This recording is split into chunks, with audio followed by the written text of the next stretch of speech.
नमस्कार दोस्तों, स्वागत है आपका। आज हम लोग अलाउद्दीन खिलजी के बारे में पूरी विस्तार पूर्वक एक-एक घटनाओं को जानेंगे और समझेंगे। अगर इसे सामान्य भाषा में अगर समझें तो कुछ समय पहले अगर जब जलालुद्दीन खिलजी भारत में शासन कर रहे थे, उस समय अगर हम जाएं तो क्योंकि जलालुद्दीन खिलजी का ही भतीजा था अलाउद्दीन खिलजी। अलाउद्दीन खिलजी उतना पढ़ा लिखा नहीं था, लेकिन उसमें युद्ध के सारे गुण मौजूद थे।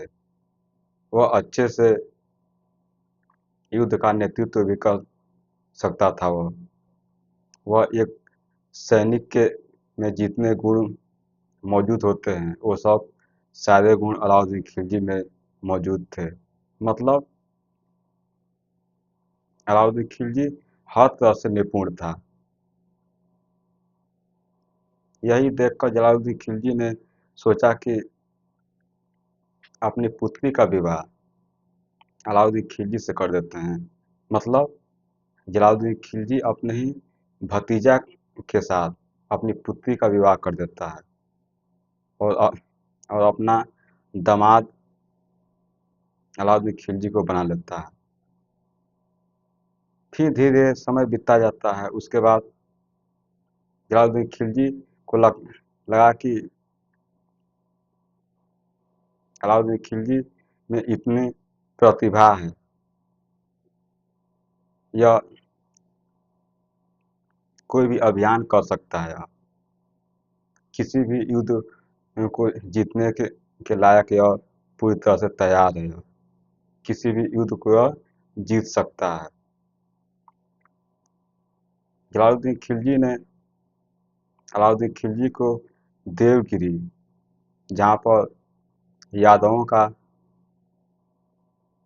शासन चल रहा था, वहाँ पर जो यादव नरेश रामचंद्र वहाँ पर शासन कर रहे थे, वहाँ पर अलाउद्दीन खिलजी को भेजा।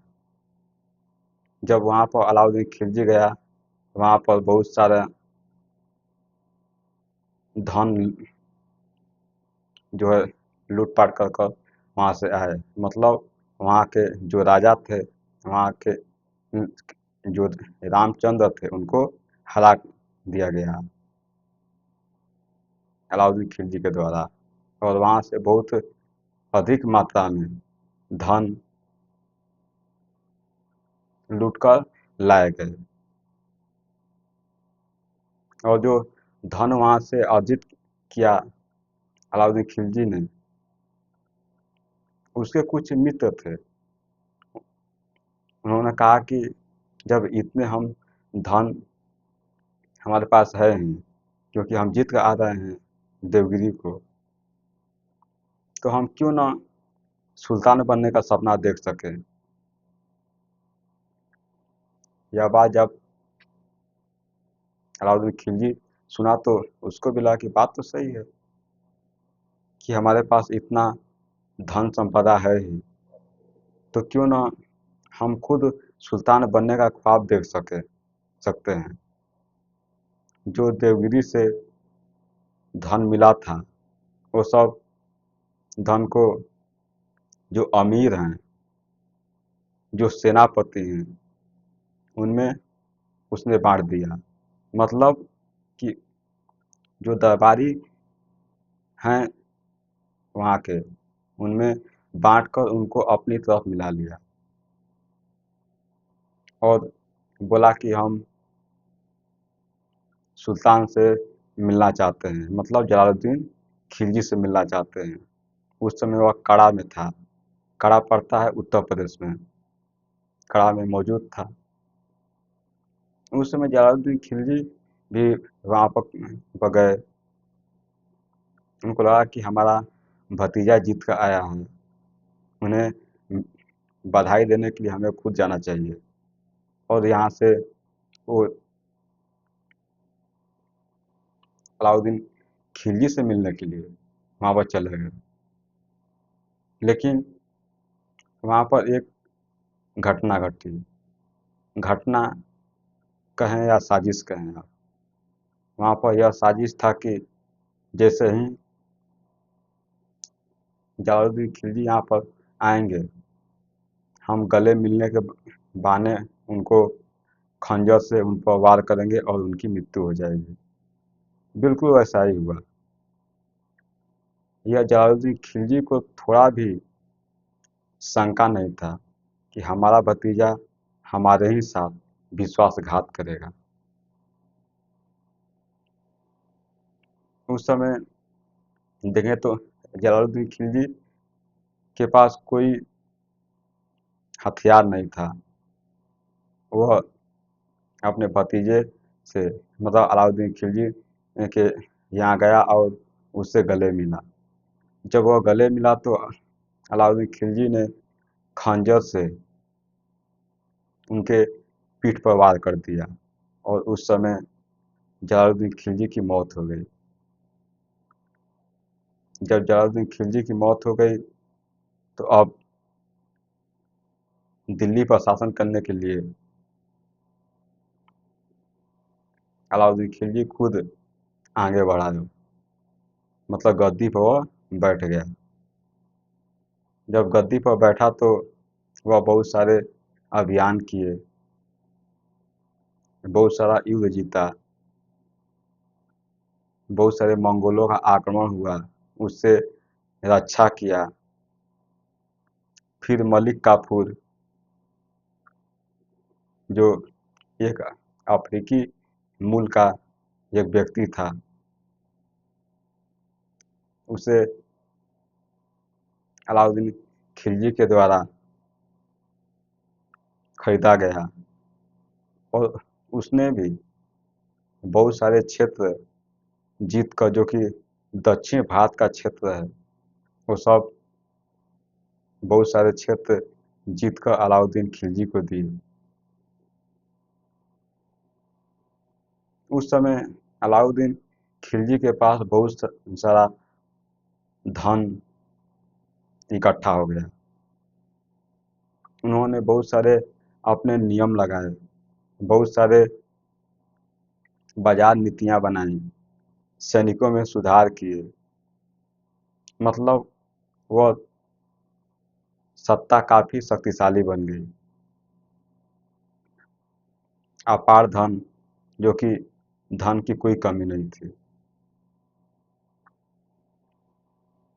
क्योंकि और उस समय था कि अलाउद्दीन खिलजी भी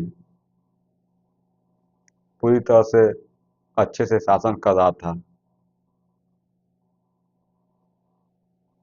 तो हम लोग उसकी एक एक घटनाओं को पूरी विस्तार पूर्वक देखते हैं और समझते हैं। व्यक्तित्व अगर देखें हम तो असली नाम अली गुस्साफ था। अलाउद्दीन खिलजी का असली नाम था अली गुस्साफ। अली गुस्साफ था उसका नाम। जो अलाउद्दीन खिलजी आप देख रहे हैं, यह उपाधि था उसका। यह असली नाम नहीं है अलाउद्दीन खिलजी, यह उपाधि है अलाउद्दीन खिलजी। और असली नाम अगर देखेंगे तो अली गुस्साफ है। उपाधि अलाउद्दीन खिलजी, यानी धर्म का उच्च स्थान रखने वाला। मतलब जो धर्म है उसका उच्च स्थान रखने वाला, जो उपाधि या धारण किया है अलाउद्दीन खिलजी, उसका नाम अगर देखें तो उसका अर्थ निकलता है कि धर्म का उच्च स्थान रखने वाला। और देखते हैं, खुद को सिकंदर ए सानी दूसरा सिकंदर कहता था। यह अलाउद्दीन खिलजी खुद को सिकंदर ए सानी कहता था, मतलब दूसरा सिकंदर अपने आप को कहता था वो। क्योंकि पहला सिकंदर तो आप जानते ही हैं। यह अलाउद्दीन खिलजी अपने आप को दूसरा सिकंदर कह रहा है। और देखते हैं, स्वभाव कठोर, शक करने वाला, निरंकुश, लेकिन व्यवहारिक और दूरदर्शी था। इसका अगर स्वभाव हम लोग देखें तो यह कठोर, क्योंकि न्याय के मामले में किसी के साथ कोई भी भेदभाव नहीं करता था। जब किसी को सजा देनी होती थी तो कठोर सजा देने में अपने आप को कभी कमजोर नहीं महसूस करता था, किसी पर कोई दया नहीं करता था। और यह बहुत सारे लोगों पर शक करता था। यह कोई भी, या तो परिवार के लोग हों, या फिर सेनापति हो, या फिर कोई दरबारी हो, उन पर शक की निगाहों से देखता था यह। और देखते हैं, निरंकुश लेकिन व्यवहारिक दूरदर्शी था। यह निरंकुश था यह, मतलब कि जिस पर कोई अंकुश नहीं है। यहाँ तक कि अपने कानून को मनवाने के लिए यह कि, किसी भी हद तक यह जा सकता है। इतने कानून को अपने राज्य में कठोरता से लागू किया कि लोग गलती करने से डरते थे। कहा जाता है कि यदि कोई बाजार में कोई व्यक्ति है, अगर कोई भी सामान की खरीद बिक्री कर रहा है, अगर उसमें कोई ठगता है अगर, तो उसके साथ बहुत ही बुरा बर्ताव करता था। जितना वह दूसरों को सामान ठगता था, उतना उसके शरीर से मांस निकाल लिया जाता था। सोचिए कितना कठोर सजा है। तो ये सब देखकर कोई भी बाजार में ठगने का किसी को काम नहीं करता था। तो यह क्या हुआ, यह निरंकुश था यह। और देखते हैं, और यह दूसरी बात यह भी है कि यह व्यवहारिक था यह। अगर कोई अगर गलत कार्य नहीं कर रहा है, सही कार्य कर रहा है, तो उसके साथ यह अच्छा व्यवहार करता था। और यह दूरदर्शी था यह, मतलब कि 5 साल बाद क्या होगा, 6 साल बाद क्या होगा, यह सब पहले ही महसूस कर लेता था यह। सैनिक में क्या बदलाव करने चाहिए, बाजार में क्या नियम लगाए जाने चाहिए, सब यह पहले ही महसूस कर लेता था यह, मतलब दूरदर्शी था यह। और देखते हैं, शिक्षा अधिक नहीं थी, लेकिन राजनीति और सैन्य दृष्टि से बेहद सक्षम था।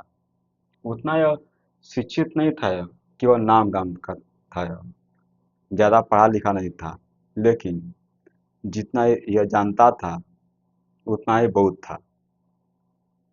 जो राजनीति थी उसे यह बेहतर तरीके से जानता था यह, क्योंकि यह राजघराने से ही ताल्लुक़ रखता था यह। पूरी बचपन ही राज काज को देखते हुए बड़ा हुआ यह। तो यह पहले से क्या करता था, यह जानता था यह। और देखते हैं, उसे पता था कि भारत पर शासन करने के लिए मजबूत सेना और अपार धन होना जरूरी है। यह पहले से ही जानता था यह, कि अगर भारत पर अगर शासन करना है, अगर सुल्तान बनना है, तो आपके पास धन होनी चाहिए, आपके पास शक्ति होना चाहिए। तो कहाँ से आएगा धन, देखते हैं। सत्ता प्राप्ति, 1296 ईस्वी, देवगिरी यादव नरेश रामचंद्र पर हमला करके अपार धन लूटकर आया। 1296 में इसे जलालुद्दीन खिलजी के द्वारा देवगिरी पर आक्रमण करने के लिए भेजा गया। अलाउद्दीन खिलजी वहां पर गया और बहुत सारे धन संपदा लूट कर लाया वहां से। वहाँ जो राजा थे यादव नरेश रामचंद्र, वहाँ पर उनको हरा कर वहाँ से बहुत सारा धन संपदा यह लाया। जब धन संपदा यह लाया तो इसकी शक्ति क्या हो गई, और बढ़ गई, और वही धन अपने जो अमीर हैं, सेनापति हैं, सब में बांट दिया हो। मतलब जो भी दरबारी लोग हैं उनको अपनी तरफ कर लिया है, वही धन संपदा देकर। और क्या हुआ देखते हैं।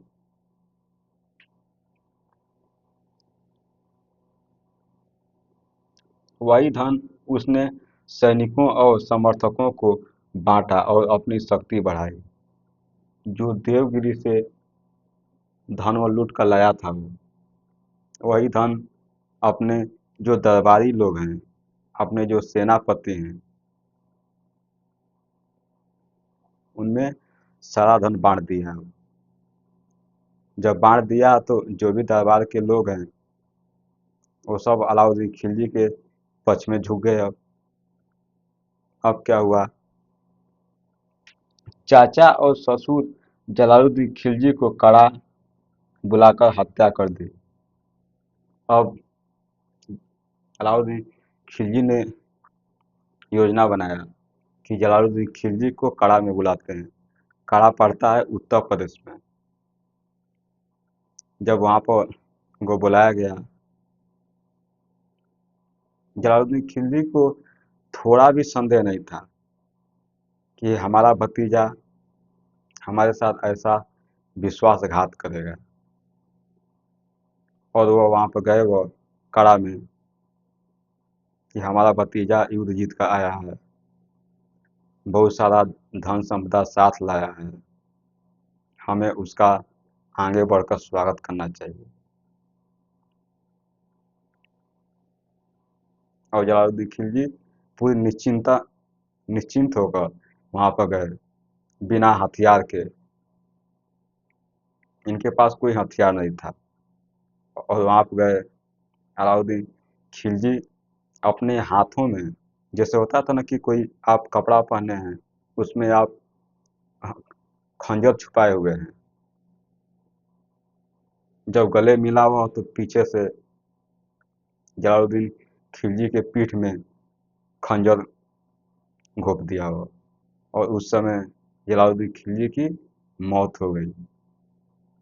तो यह साजिश था अलाउद्दीन खिलजी का। और देखते हैं तो यहाँ पर चाचा और ससुर, ससुर मतलब कि जलालुद्दीन खिलजी अपनी पुत्री का विवाह अलाउद्दीन खिलजी के साथ किया था, उसी लिए ससुर बोला जा रहा है यहाँ पे। और देखते हैं, हत्या के बाद दिल्ली की गद्दी पर बैठ गया। जब हत्या कर दिया अलाउद्दीन खिलजी ने जलालुद्दीन खिलजी का, और यह दिल्ली की गद्दी पर अलाउद्दीन खिलजी बैठ गया है। इतना समझ के होंगे अब और देखते हैं प्रमुख चुनौतियाँ, इसमें क्या क्या क्या चुनौतियाँ सामने आई, उसको देखते हैं। विद्रोह, कई अमीर और सेनापति उसके खिलाफ खड़े हो गए। बहुत सारे ऐसे भी लोग थे जो उनके खिलाफ खड़े हो गए। लेकिन जब कोई सुल्तान मजबूत होता है तो कोई खड़ा होकर उसका कुछ नहीं बिगाड़ सकता है। और देखते हैं मंगोल आक्रमण, बार बार उत्तरी पश्चिमी सीमा से हमले हुए। उस समय मंगोल देखें तो बहुत सारे ताकतवर थे, वह बहुत सारे क्षेत्रों को जीत चुके थे वह, और वह बार बार उत्तर और पश्चिम से करते थे वह। तो उससे सुरक्षा पाना बहुत ही जरूरी था, क्योंकि आप उससे सुरक्षा नहीं पाएंगे तो कहीं ना कहीं मंगोल से का कब्जा यहाँ पर हो जाएगा, और आप वहाँ वहाँ से अपनी जो सत्ता है उसको आप खो देंगे आप। तो जब सत्ता पर बने रहना है तो मंगोलों से लड़ना पड़ेगा आपको। तो वही काम किया, कौन किया, अलाउद्दीन खिलजी किया। देखते हैं मंगोल आक्रमण बार बार उत्तरी पश्चिमी सीमा से हमले हुए, बहुत सारे हमले हुए उस समय। और देखते हैं विस्तार की महत्वाकांक्षा उसे हिंदुस्तान का सबसे बड़ा शासक बनना था। लेकिन अलाउद्दीन खिलजी भी महत्वाकांक्षी थे। वह मतलब वह पूरी तरह से तैयार था वो कि हमको हिंदुस्तान पर शासन करना है। और उसका महत्वाकांक्षा बढ़ता ही जा रहा था, क्योंकि अलाउद्दीन खिलजी को खुद पर पूरी तरह से भरोसा था। अगर वह सैनिक और जो भी दरबारी लोग हैं सब पर अगर अच्छी तरह से कंट्रोल कर रहा है वो, तो शासक वो बना ही रहेगा वो, क्योंकि सारी शक्तियां उसके पास रहेंगी। और देखते हैं मंगोलों से संघर्ष। जब आपको शासन करना है लंबे समय तक, तो मंगोलों से तो संघर्ष करना ही पड़ेगा, क्योंकि मंगोल बार बार आक्रमण कर रहे थे। जो भारत का उत्तरी सीमा है और पश्चिमी सीमा है, वहां से मंगोल आते थे और आक्रमण करते थे। और देखते हैं मंगोल उस समय दुनिया के सबसे खतरनाक आक्रमणकारी थे। उस समय जो मंगोल हैं बहुत सारे शक्तिशाली थे वो लोग, और वो लोग बहुत सारे क्षेत्रों को जीत भी चुके थे। जैसे आप देखें तो ईरान हो गया, बगदाद हो गया, वहाँ पर मंगोल शासन कर रहे थे वहाँ पर। और उनकी दृष्टि लगी हुई थी भारत पर। और देखते हैं भारत पर उनके कई हमले हुए। जो मंगोल हैं भारत पर कई हमले किए। कब कब हमले किए तो देखेंगे तो 1297 में भी हमला किए, 1298 में भी किए, 1200 देखें आप 99 में भी किए, मतलब 97 में किए, 98 में किए, 99 में किए, 1303 में किए और 1305 में किए। 1303 में तो जब हमला किए या तो उस समय ऐसा लगा कि जो अलाउद्दीन खिलजी है उसके हाथ से दिल्ली निकल जाएगी, लेकिन बचा रहा। कैसे बचा रहा देखते हैं उसको। 1303 ईस्वी मंगोलों ने दिल्ली को घेर लिया। जो 1303 में मंगोल आक्रमण किए उस समय दिल्ली को पूरी तरह से घेर लिए हो। लेकिन कैसे दिल्ली बच गया देखते हैं उसको। अलाउद्दीन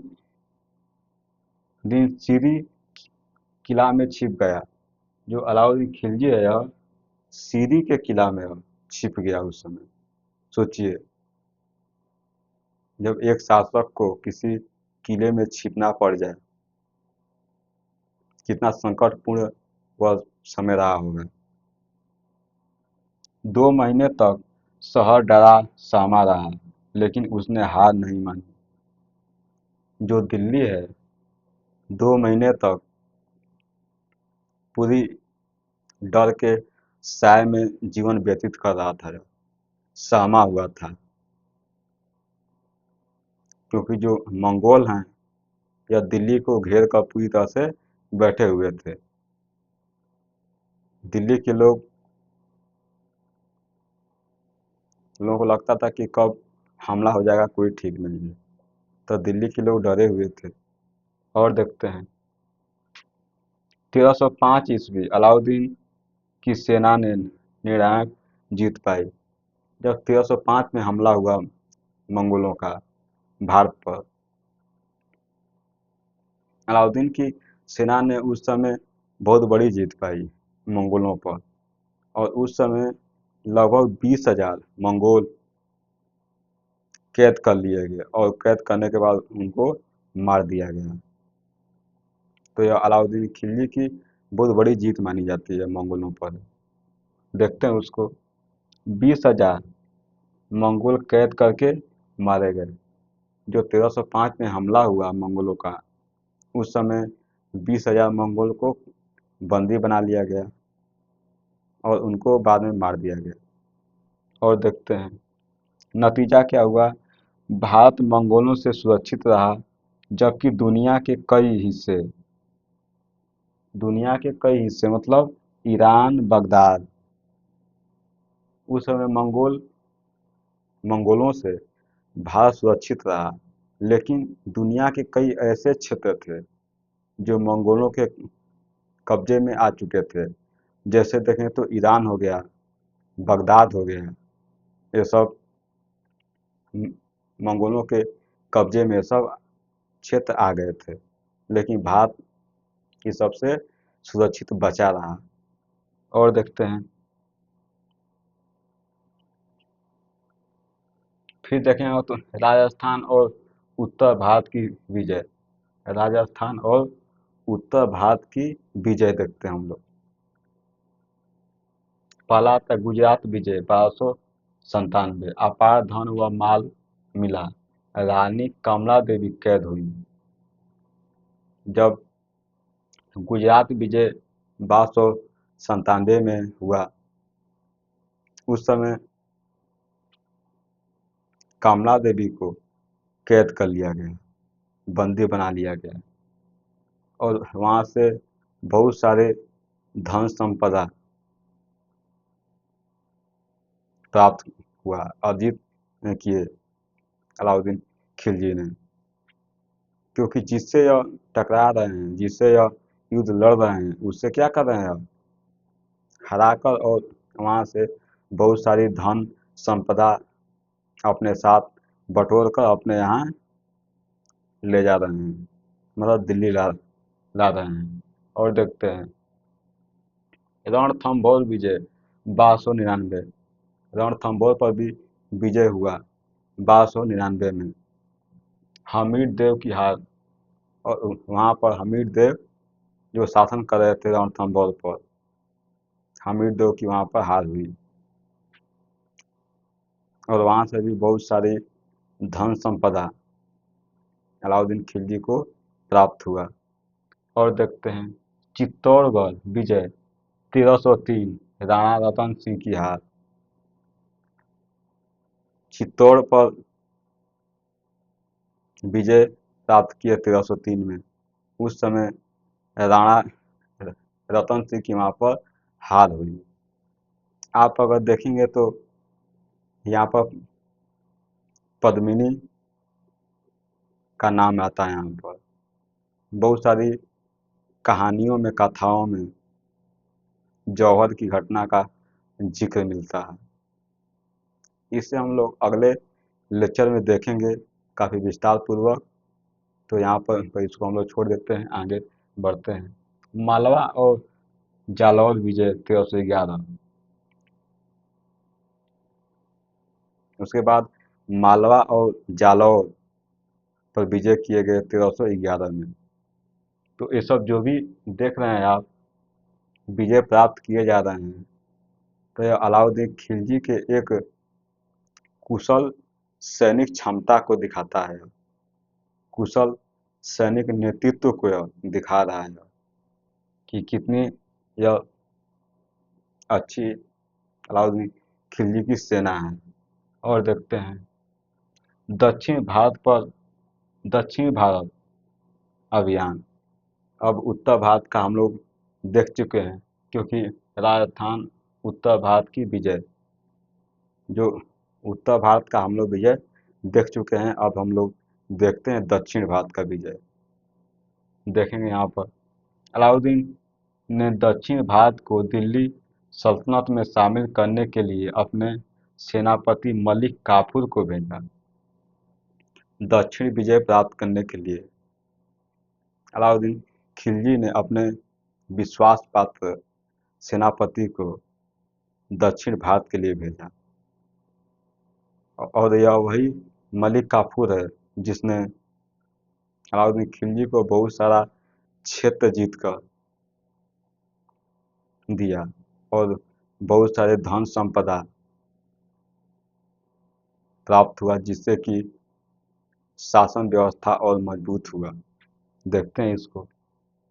प्रमुख विजय: देवगिरी 1307, यादव नरेश रामचंद्र ने आत्मसमर्पण किया।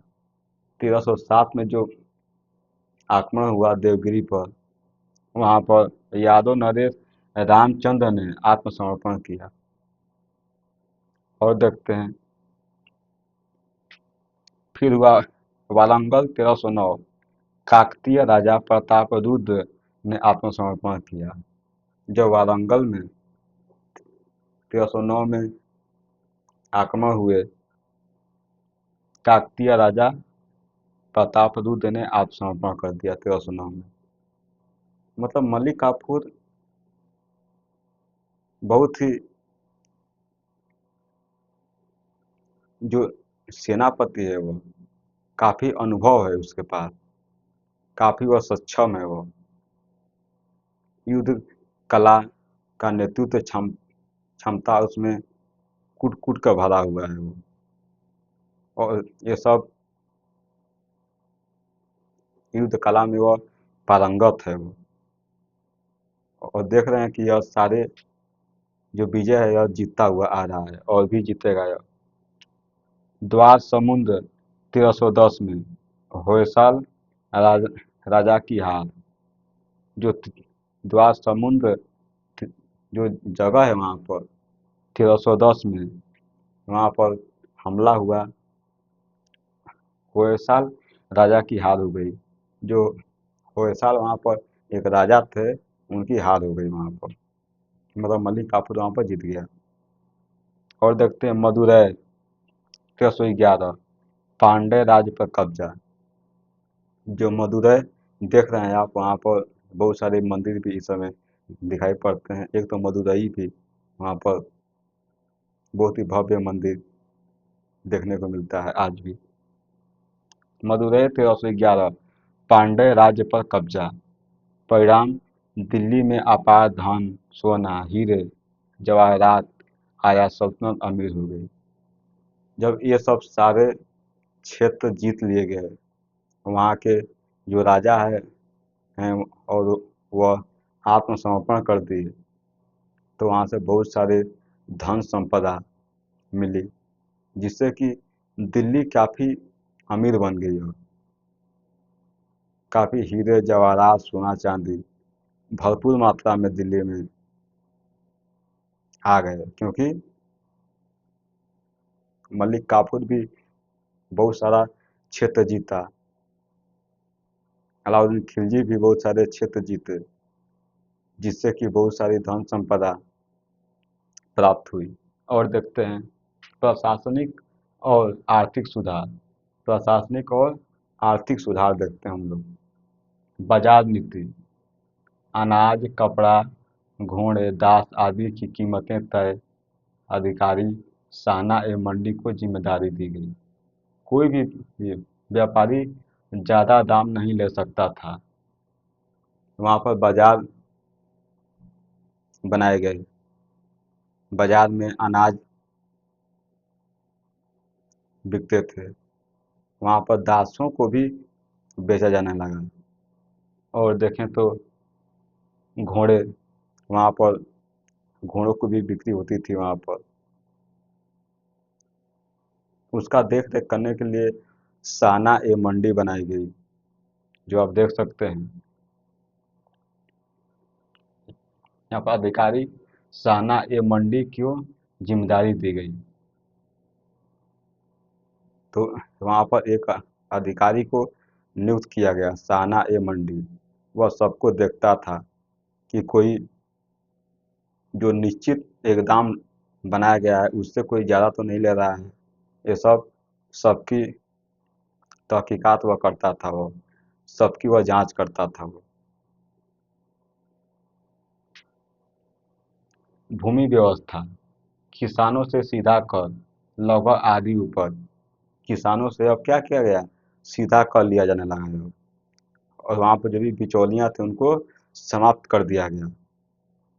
और आधी उपज का हिस्सा, मतलब कि 50% कर लगता था उस समय अनाज में पर। जितना आप अनाज उत्पादन कर रहे हैं आप खेतों में, उसका आधा हिस्सा कर लगता था। जागीरदारों और बिचौलियों को हटाया गया।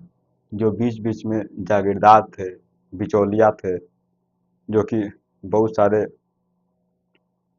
जो इकट्ठा कर होता था उनमें लोग चोरी कर ले रहे थे, जो उतना धन राजकोष में नहीं पहुंच पा रहा था। इसलिए अलाउद्दीन खिलजी ने जो जागीरदार हैं, बिचौलियाँ हैं, मतलब जो बीच बीच में आते हैं, उनको समाप्त कर दिया हो और सीधा कर राजस्व में जाने लगा। और देखते हैं सेना सुधार। सेना में सुधार किए गए। क्या किए गए? अस्थाई सेना बनाई गई। पहले होता था कि जब युद्ध का समय आता था तो सेना को लोग इकट्ठा करने लगते थे, लेकिन अलाउद्दीन खिलजी ने अस्थाई सेना बनाई कि सेना हमेशा के लिए रहेगी। तभी तो इतने अभियान किए जा रहे हैं, इतना युद्ध आप जीत रहे हैं, आप इतना धन संपदा इकट्ठा कर पा रहे हैं कि आपके पास एक सैनिक व्यवस्था व्यवस्थित ढंग से है। तो अस्थाई सेना बनाई गई। सैनिकों के चेहरे की पहचान की दाग, नगद वेतन। सैनिकों के चेहरों की पहचान पहचान जो कि हुलिया बोला जाता है, सैनिकों की हुलिया लिखा जाता था। कहाँ पर किसकी कितनी लंबाई है, कहाँ कहाँ पर किसका तिल है, रंग कैसा है, सब लिखा जाता था। घोड़ों को दागने की व्यवस्था की गई उस समय। तो ये सब अलाउद्दीन खिलजी अपने नीतियां बना रहा है और लागू कर रहा है। नगद वेतन। पहले होता था कि सैनिकों को वेतन के बदले बदले में जागीर दी जाती थी, जमीन दी जाती थी कि आप काम किए, आप और आपको जागीर मिल गई। लेकिन क्या होता था कि धीरे धीरे जागीर खत्म होने लगती थी और एक समय के बाद आता था कि राज्य कमजोर हो जाता था और जो जागीरदार हैं बड़े बड़े, वह अपना आधिपत्य स्थापित कर लेते थे। तो यहाँ पर अलाउद्दीन खिलजी ने चालू किया कि नहीं, अब जमीनें नहीं दिया जाएगा, अब वेतन दिया जाएगा नगद। तो यह नगद वेतन देना शुरू किया है। और देखते हैं धार्मिक और सामाजिक नीतियाँ। यह धार्मिक और सामाजिक नीति क्या है, इसको देखते हैं। शराब और नशे पर सख्त पाबंदी। जो शराब है, नशा है, उस पर रोक लगाया गया। कौन लगाया रोक? तो अलाउद्दीन खिलजी ने लगाया कि आप शराब और नशा आप नहीं कर सकते आप।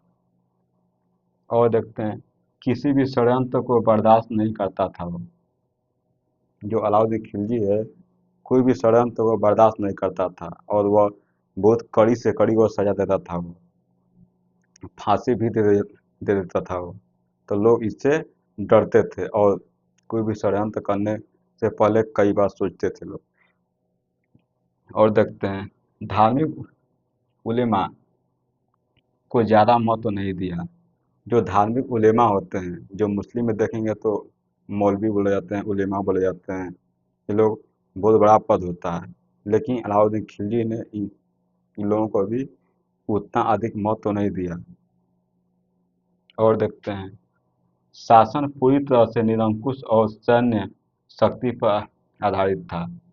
शासन जो है वह पूरी निरंकुश, मतलब कि किसी भी जो व्यक्ति है जो गलती किया है उसको माफ़ नहीं किया जाएगा, उसके साथ कोई भी भेदभाव नहीं किया जाएगा। गलती किया है तो उसको सज़ा मिलेगी, जो गलती नहीं किया है उसके साथ अच्छा व्यवहार किया जाता था। मतलब कि पूरी जो कानून व्यवस्था है वह अच्छे तरीके से वह चल रही थी वो। और देखते हैं देखें अब तो निर्माण कार्य निर्माण का क्या क्या बनाया गया अलाउद्दीन खिलजी के समय, उसको भी देख लेते हैं। सीरी किला मंगोल आक्रमण से रक्षा के लिए, सीरी किला बनाया गया, मंगोलों से रक्षा के लिए सीरी किला को बनाया गया।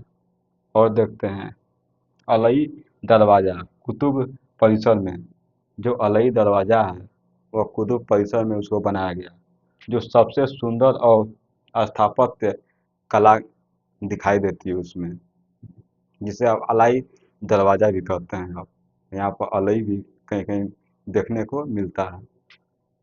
और देखते हैं कई मस्जिदें और बाजार, कई मस्जिदें बनाई गई अलाउद्दीन खिलजी के द्वारा, और कई जगहों पर बाजार भी लगाए गए। जो आप बाजार के बारे में हम लोग देखे थे कि वहाँ पर बहुत सारे अनाज भी बिकते थे, दाल बिकते थे, वहाँ पर घोड़े भी बिकते थे, तो ये सब वहाँ पर दिखता है। अंतिम समय और मृत्यु, अंतिम समय और मृत्यु के बारे में देख लेते हैं क्या है। अंतिम समय में अलाउद्दीन शक से घिरा रहता था। बाद में अलाउद्दीन खिलजी शक से घिरा रहने लगा।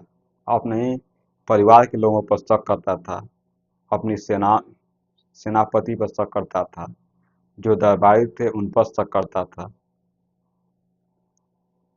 उसको लगता था कि कोई भी हमारे ऊपर साजिश कर रहा है, हमें कोई मार सकता है, क्योंकि यह खुद अपने चाचा को मारकर गद्दी पर बैठा था। तो यह उसी लिए यह डर रहा था कि हमारे साथ भी कोई ऐसा कर सकता है। और देखते हैं अपने ही सेनापतियों और परिजनों पर भरोसा नहीं करता था। अपने सेनापति और अपने परिजन मतलब जो परिवार के लोग हैं उन पर भी यह भरोसा नहीं करता था। देख लीजिए कितना हद तक ये जा रहा है। जनवरी 1316 ईस्वी बीमारी के कारण मृत्यु हो गई। जनवरी 1316 में इसकी मृत्यु हो गई। कहते हैं कि जलोदर नाम की एक बीमारी उसको हुई थी, मतलब कि पूरा शरीर में पानी भर गया, मतलब कि जो भी खून है वह पानी बनने लगा वो, और इसका शरीर कमज़ोर पड़ने लगा। धीरे धीरे इसकी क्या हो गई, कमज़ोर होने की वजह से इसकी मौत हो गई, मृत्यु हो गई। और देखते हैं मृत्यु के बाद उसका सेनापति मलिक काफूर सत्ता पर काबिज हुआ, लेकिन जल्द ही मारा गया। जब अलाउद्दीन खिलजी की मौत हुई उसके बाद मलिक काफूर कुछ समय तक सत्ता पर काबिज रहा, मतलब सत्ता पर बैठा रहा, लेकिन कुछ ही समय बाद इसकी हत्या कर दी गई। तो हम लोग अलाउद्दीन खिलजी के बारे में पूरी विस्तार पूर्वक जान चुके हैं। मिलेंगे अगले लेक्चर में, तब तक के लिए आपका बहुत बहुत धन्यवाद। Thank you.